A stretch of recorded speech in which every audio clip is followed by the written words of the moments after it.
नमस्कार दोस्तों, आप सभी का हार्दिक स्वागत है हेल्थ क्यू चैनल में। ये एक हेल्थ अवेयरनेस चैनल है जहां मेरा उद्देश्य है कि मैं आपको मोटिवेट कर सकूं आपकी हेल्थ के प्रति। आज हम बात करेंगे पालसी पीड़ित बच्चों में सोने की क्वालिटी या स्लीप क्वालिटी को हम कैसे इम्प्रूव कर सकते हैं। आमतौर पर यह देखा गया है कि 70% सेरिब्रल पालसी पीड़ित बच्चों में स्लीप डेफिशिएंसी या फिर लैक ऑफ पुअर और lack of good quality sleep पाई जाती है। ये इसलिए आम है क्योंकि बहुत सारे ऐसे कल्प्रिट फैक्टर्स है या ऐसे सारे फैक्टर्स है जो स्लीप पैटर्न में अफेक्ट करते हैं बच्चों की। और इसीलिए ये बहुत ज्यादा इम्पोर्टेंट हो जाता है कि इन फैक्टर्स को एड्रेस किया जाए ताकि जो बच्चा है वो अच्छे से नींद ले सके। दोस्तों, नींद जो है ये बहुत ही इम्पोर्टेंट रोल प्ले करता है हम सब की लाइफ में हमारी अच्छी सेहत के लिए। अगर हमारी स्लीप क्वालिटी अच्छी नहीं है तो हमारी सेहत पे बहुत ज्यादा असर पड़ता है और सेरिब्रल पाल्सी पीड़ित बच्चों के लिए भी ये चीज लागू होती है। लेकिन अक्सर देखा जाता है कि सेरिब्रल पाल्सी पीड़ित बच्चों में स्लीप की इश्यूज के वजह से पेरेंट्स अधिकतर परेशान होते हैं। तो हम क्या कर सकते हैं ऐसा जिसकी मदद से बच्चे की स्लीपिंग पैटर्न को इम्प्रूव किया जाए, इसी के बारे में आज की इस वीडियो में हम बात करेंगे। तो जरूर से इस वीडियो को देखिए अंत तक के। तो चलिए शुरू करते हैं। दोस्तों, मोस्टली कुछ ऐसे फैक्टर्स होते हैं जिसके वजह से बच्चों में सेरिब्रल पाल्सी पीड़ित बच्चों में स्लीप डिस्टर्बेंस यूजुअली देखी जाती है। कुछ फैक्टर्स जो होते हैं वो है सीजर, बार बार फिट आना। कई सेरिब्रल पाल्सी पीड़ित बच्चों में फिट की प्रॉब्लम कॉमन होती है और इन्हीं फिट्स के पहले का ड्यूरेशन और बाद का ड्यूरेशन जो होता है, इसमें बच्चे का जो ब्रेन एक्टिविटी है वो बहुत ही ज्यादा अल्टर्ड होता है और बहुत ही ज्यादा डिस्टर्ब्ड होता है और इसी की वजह से कंफ्यूजन, ऑरा, हेडेक, ये सारे सिम्टम्स होते हैं बच्चे में। जो दूसरा कॉमन रीजन है बच्चों में लैक ऑफ स्लीप या डिस्टर्बिंग स्लीप का है वो है परसिस्टेंट स्ट्रैटल रिस्पॉन्स। ना स्ट्रैटल रिफ्लेक्स एक रिफ्लेक्स है जो हम सारे ह्यूमन बींग्स में ड्यूरिंग बर्थ होता है, लेकिन जैसे जैसे हम बड़े होते हैं ये जो स्ट्रैटल रिस्पॉन्स होता है ये गायब हो जाता है। लेकिन अनफॉर्चुनेटली सेरिब्रल पाल्सी पीड़ित बच्चों में ये स्ट्रैटल रिस्पॉन्स बना रहता है। तो ये क्या है स्ट्रैटल रिस्पॉन्स? आपने गौर किया होगा कि जो सेरिब्रल पाल्सी पीड़ित बच्चा है वो जब भी कोई तेज आवाज या एकदम सडन आवाज आती है तो एकदम घबरा के हाथ ऐसे पीछे कर देता है। ये है स्ट्रैटल रिस्पॉन्स। ये एक बॉडी का तरीका है प्रिपेयर करने का अगेंस्ट एन कैजुअलिटी या फिर कोई भी डेंजर।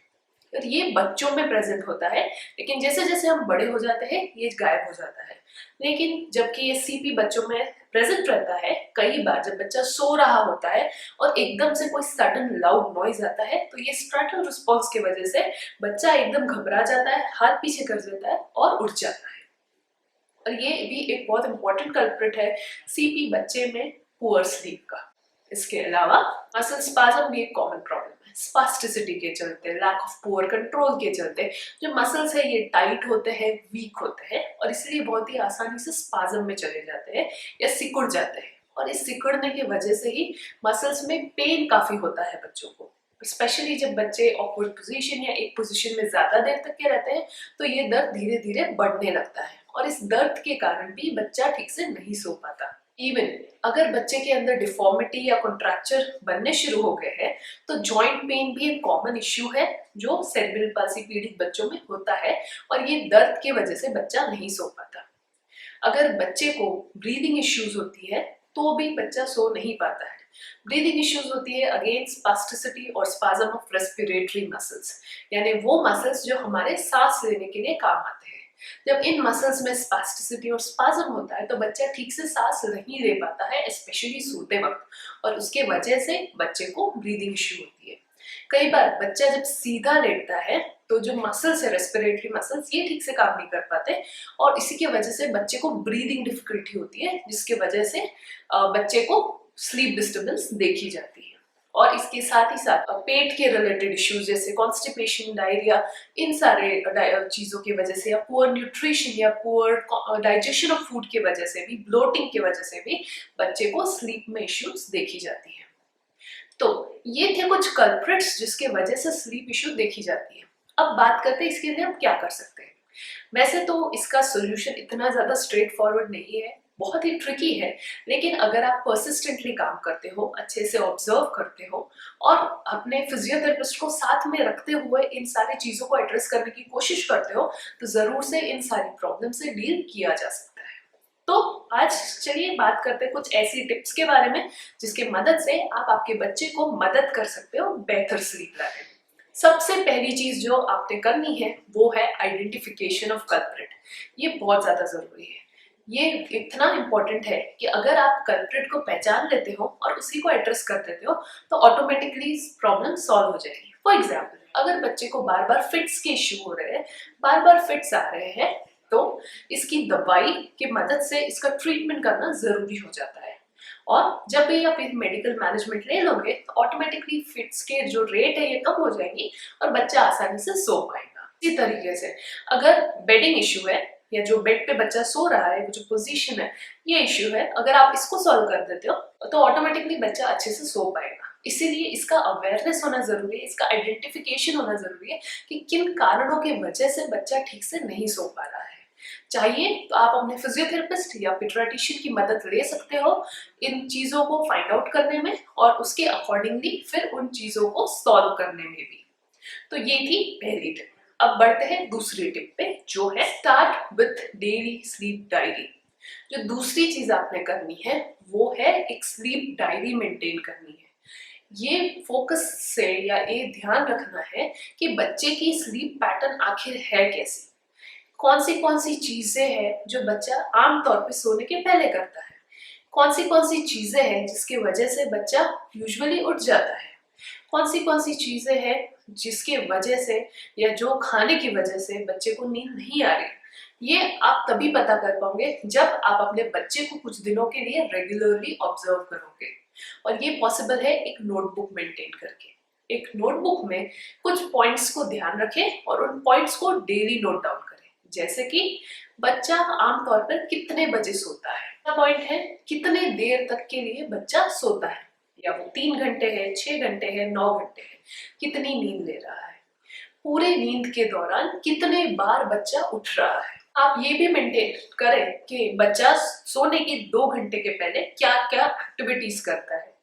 क्या बच्चे को आदत है फोन देखने की या गेम्स खेलने की, या बच्चे को आदत है कुछ खाने की सोने के पहले। अगर आप इन सारी इंफॉर्मेशन को गैदर करोगे तो आपको पता चलेगा एक पैटर्न होता है बच्चे के अंदर।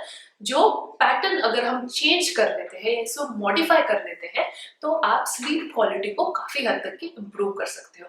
ये इंफॉर्मेशन ना ही सिर्फ आपके लिए लेकिन फिजियोथेरेपिस्ट के लिए और आपके डॉक्टर के लिए भी बहुत ज्यादा इंपॉर्टेंट होती है ये फिगर आउट करने में कि हम स्लीप प्रॉब्लम को कैसे सॉल्व। इसके अलावा जो तीसरी चीज है वो है रेगुलर एक्सरसाइजेस।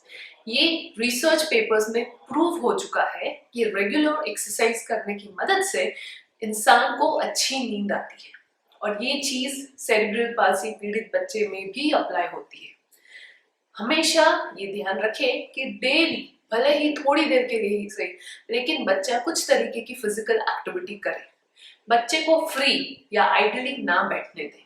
जितना ज्यादा बच्चा एक्टिविटी में इन्वॉल्व होगा उतनी ही वो एनर्जी बर्न करेगा और इस एनर्जी बर्निंग की वजह से थकावट होगी और बच्चा अच्छे से सो पाएगा। फिर वो एक्टिविटी चाहे प्ले रिलेटेड हो या फिजियोथेरेपी एक्सरसाइज हो या फिर स्टैंडिंग प्रैक्टिस या वॉकिंग प्रैक्टिस हो, वो कुछ भी हो सकती है।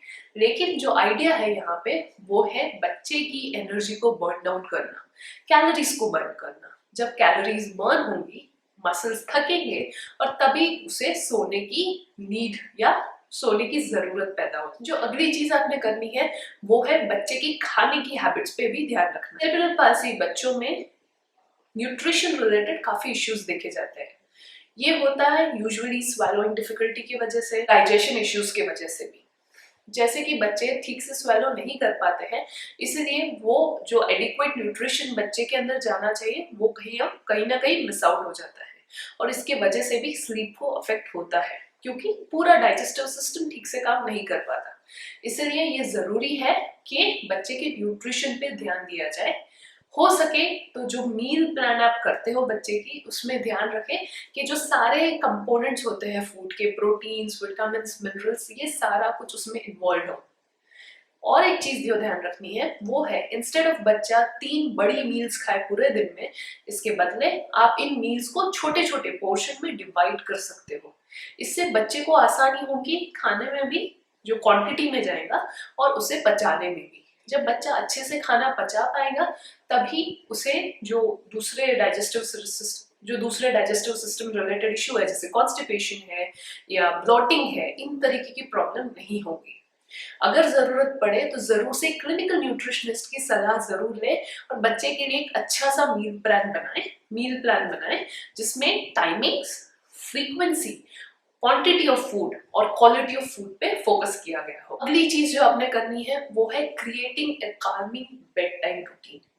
अक्सर बच्चों को ये आदत होती है कि सोने के पहले वो या तो एक वीडियो गेम देखते हैं या टीवी देखते हैं या कोई बहुत सा लाउड म्यूजिक देखते हैं, सुनते हैं, या फिर खेलते हैं अपने भाई बहनों के साथ। इन सारी एक्टिविटीज में जो बॉडी का जो ऑटोनोमस नर्वस सिस्टम होता है ये ज्यादा एक्टिवेट हो जाता है, यानी बॉडी जो है वो एक्साइटेड पोजिशन में रहती है, एक्साइटेड स्टेट ऑफ माइंड में रहती है। जब बच्चा इमीडिएटली एक एक्साइटेड स्टेट ऑफ माइंड से कामिंग स्टेट ऑफ माइंड में ट्रांजिट करता है तो उसको डिफिकल्टी होती है उस ट्रांजिशन में जाने में, और इसी की वजह से स्लीपिंग प्रॉब्लम्स हो सकती है। तो हो सके तब तक एक रूटीन बनाए जिसमें बच्चे को जितना पॉसिबल हो सके काम किया जा सके या उसे रिलैक्स किया जा सके। कुछ चीजें हैं जो आप कर सकते हो, जैसे कि एक वार्म शावर या फिर light music, relaxing music background में प्ले करता हुआ। आप स्क्रीन टाइम को शिफ्ट कर सकते हो, रिप्लेस कर सकते हो बुक रीडिंग से, यानी कि आप स्टोरी बुक्स पढ़ सकते हो अपने बच्चों के साथ। और अगर ये भी ना लगे तो आप सिंपल सोने के पहले थोड़ा सा चैट कीजिए अपने बच्चे के साथ, उसके साथ बातें कीजिए, पूछिए उससे पूरा दिन कैसा रहा, क्या रहा, शेयर कीजिए। ये ना ही सिर्फ स्लीपिंग में हेल्प करेगा लेकिन बच्चे की कॉग्निटिव डेवलपमेंट में भी काफी ज्यादा हेल्प करेगा। और एक चीज ध्यान रखें कि बच्चे को कोई भी ब्राइट लाइट से एक्सपोज ना करें। हो सके तब तक के डार्क रूम या अंधेरे वाली काम एंड क्वाइट प्लेस में बच्चे को सुलाएं। कोई भी तरीके की लाउड नॉइज स्ट्रैटल रिस्पॉन्स क्रिएट करती है, जो मैं पहले ही बता चुकी हूँ, और हमें इसे अवॉइड करना है और इसीलिए लाउड नॉइज से बचे। नेक्स्ट है कंफर्टेबल बेडिंग। कई बार रॉन्ग बेडिंग की वजह से भी बच्चे को सोने में दिक्कत होती है। बेड ना ही एकदम सॉफ्ट होना चाहिए ना ही एकदम हार्ड होना चाहिए। बेड जो है ये फर्म होना चाहिए, यानी कि बच्चे को एक अच्छा सपोर्ट मिले और अच्छा कुशनिंग भी मिले। बहुत सारे ऑर्थो रिलेटेड मैट्रेसेस आजकल मार्केट में इजीली अवेलेबल है जो फर्म बेडिंग को प्रमोट करते हैं और ये हेल्पफुल होते हैं। और अपने फिजियोथेरेपिस्ट की भी सलाह जरूर लें और ऐसी बेडिंग को चूज करें बच्चे के लिए जो उसके लिए कंफर्टेबल हो। और साथ ही साथ आपके फिजियोथेरेपिस्ट आपको कुछ पोजीशंस भी सजेस्ट करेंगे जिसकी मदद से बच्चे को लिमिटेड या फिर रिस्ट्रिक्शन कम रहेगी और बच्चा आसानी से कंफर्टेबली सो पाएगा। अगर बच्चा 3 साल से कम उम्र का है या फिर इन्फेंट है तो बच्चे को एक कपड़े में रोल कर दे, जिस तरीके से हम न्यूबॉर्न बेबीज को रोल करते हैं। ये पोजीशन में सोना भी काफी हेल्पफुल होता है क्योंकि बच्चे को एक सपोर्टिव फील आता है, वार्मथ मिलती है, और ये वो पोजीशन होता है जो बच्चे का वूम्ब के अंदर होता है, मदर के पेट के अंदर का होता है, जो डेवलपमेंट के लिए बहुत अच्छा है। तो आप इस पोजीशन को यूज कीजिए और बच्चे को सुलाएं। अगर एकदम छोटा बेबी है तो इंस्टेड ऑफ बेड उसे ऐसे पालने में सुलाएं जो कपड़े का बना है, जो पूरी तरीके से बच्चे को हग कर दे। ये भी काफी एक अच्छी चीज है बच्चे की ओवरऑल ग्रोथ के लिए। नेक्स्ट है सनलाइट एक्सपोजर। विटामिन डी भी बहुत ज्यादा इंपॉर्टेंट है बच्चे की अच्छी स्लीप के लिए, इसलिए डेली 8 बजे से पहले की जो धूप होती है इसको एक्सपोज करें, बच्चे को इससे एक्सपोज करें जिससे एडिक्वेट विटामिन डी बच्चे को मिल सके, जो एक बहुत ही इंपॉर्टेंट बिल्डिंग ब्लॉक है बच्चे की स्लीप। और last but not the least, बच्चे की ओवरऑल हेल्थ, जनरल हेल्थ पे ध्यान दें। अगर बार बार बच्चा बीमार पड़ता है तो डेफिनेटली उसकी स्लीप पैटर्न अल्टर होगी। तो कंटिन्यूअसली अपने डॉक्टर के साथ टच में रहे, अपने फिजियोथेरेपिस्ट के साथ टच में रहे और बच्चे को बीमार पड़ने से जितना ज्यादा हो सके बचाएं, क्योंकि अगर बार बार बच्चा बीमार पड़ रहा है तो बॉडी को सारी एनर्जी लगानी पड़ेगी हीलिंग में और वो ठीक से रेस्ट नहीं कर पाएंगी और इसीलिए बच्चा शायद ठीक से सो भी ना पाए। इसलिए जनरल हेल्थ वेलबींग मेंटेनेंस पे ज्यादा फोकस करें। तो दोस्तों, ये थी कुछ चीजें जो आप कर सकते हो कि वो अच्छी तरीके से सो पाए। आशा करती हूँ आपको ये वीडियो हेल्पफुल लगा। अगर हाँ तो जरूर से इस वीडियो को लाइक कीजिए, शेयर कीजिए और सब्सक्राइब कीजिए हेल्थ क्यू चैनल को। मिलती हूँ मैं आपको अगले वीडियो में। धन्यवाद।